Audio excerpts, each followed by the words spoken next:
Good morning, good afternoon. Today's Tuesday. No, today's Monday, November 13th. And we're doing the morning business headline commentary. As you know, I'm still in Asia right now, in my Asian trip, just like the President of the United States. But I'm staying a little bit further. Alright, so let's do the headline commentary. Shows that G is cutting dividends, slashes profit goals amid restructuring. GE is a big company with a lot of business, especially the airline engines productions.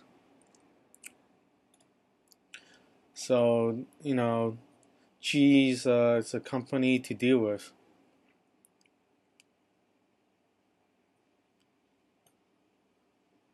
Alright, seems like the IPOs are heating up again, just like ICOs and stuff.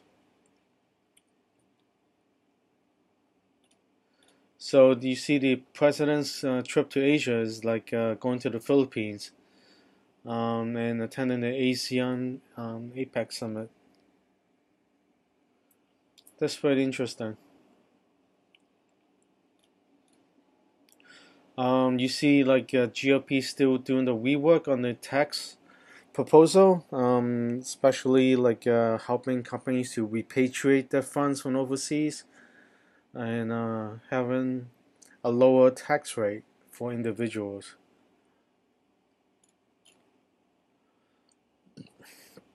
The Qualcomm rejects Broadcom's takeover bid. These chip companies are very big and they have a lot of techniques and patents.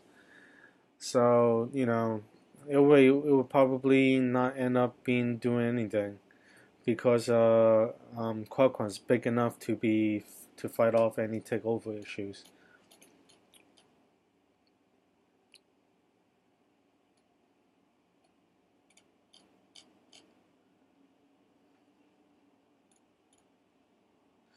Uber is finally clearing the way for SoftBank to invest $1 billion into Uber.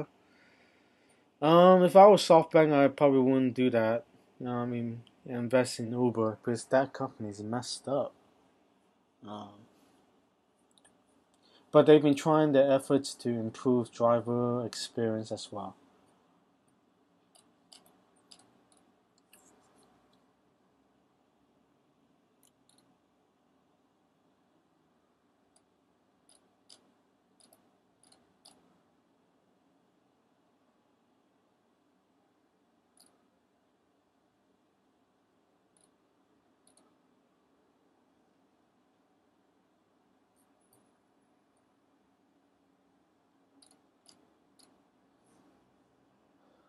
Yes, the big news over the weekends have been the dramatic gyration in the Bitcoin pricing and the increased pricing of Bitcoin Cash.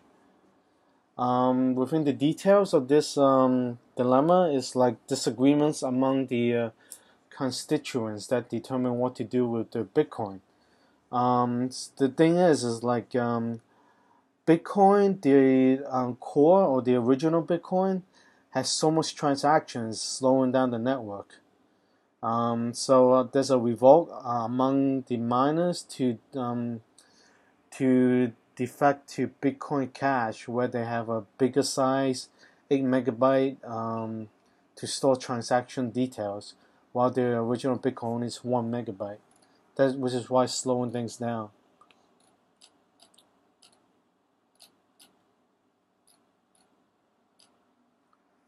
All right, let's see the markets.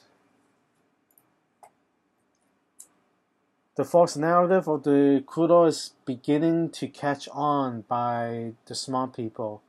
As I mentioned before, like the Saudi Arabia power consolidation has nothing to do with the supply of oil.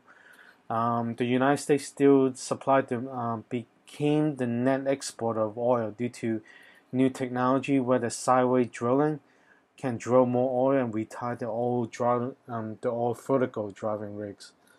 So that's that, and the false narrative, it was able to pop the prices over $7 to $57 a barrel, but it's getting catch on right now, and it'll probably be slowing down back to the 50s low 50s.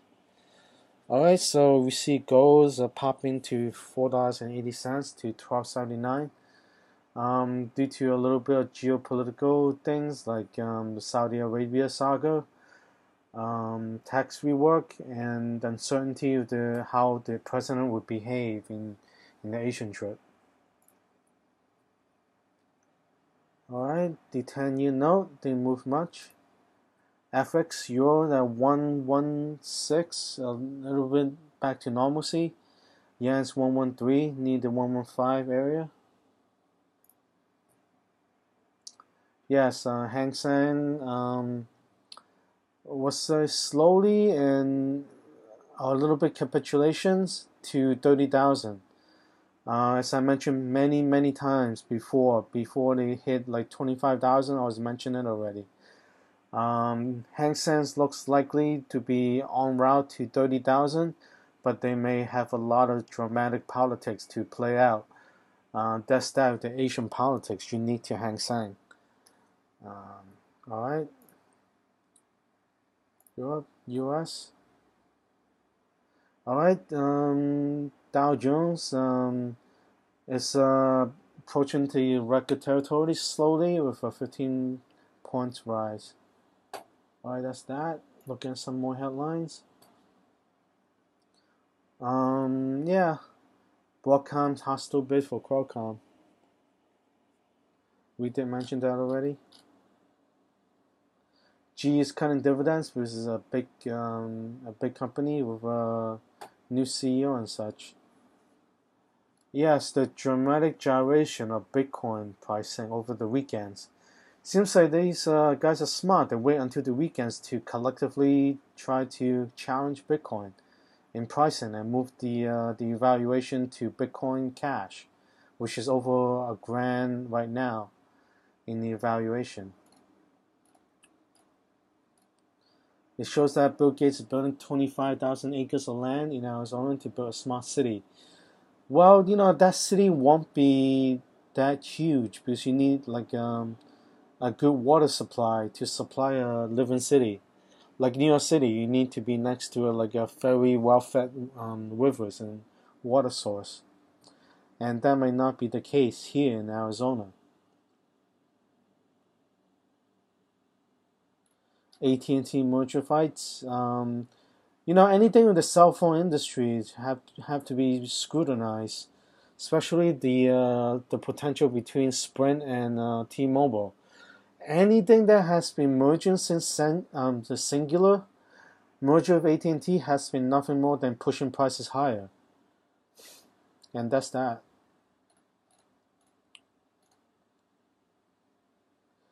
Alibaba had a great singles day, smashing on their records with 25 billion in sales. They hold no inventory, just like eBay.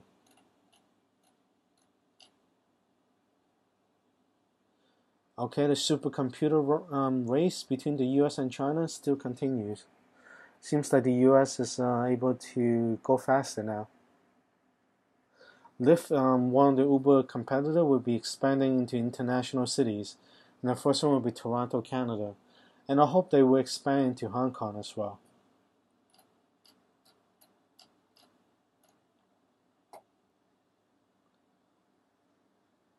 Okay. Seems like Google is being investigated primarily for their privacy practices and then their monopolistic practices leveraging their search engine. Alright, let's see. Yes, Alibaba Group approaching $200 a share.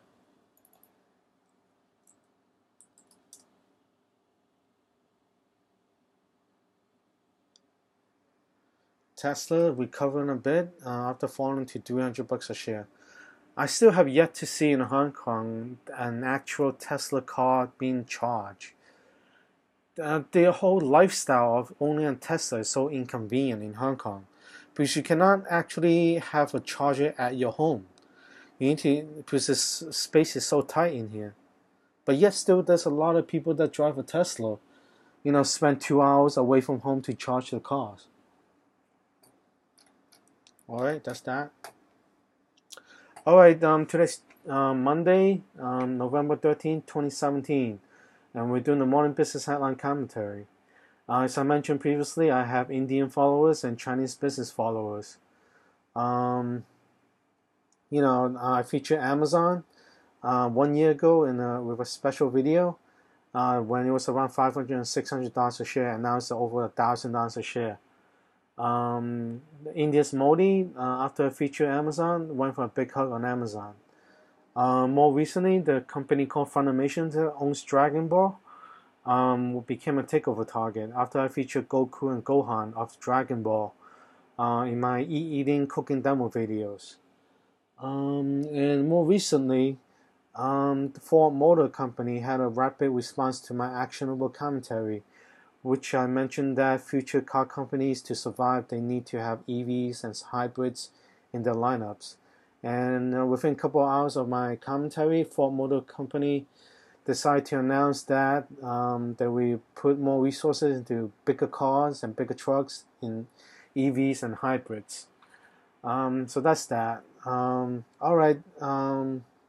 I have, as I mentioned before, I have Indian followers and Chinese business followers, and they are savvy enough to know some of my actionable commentaries.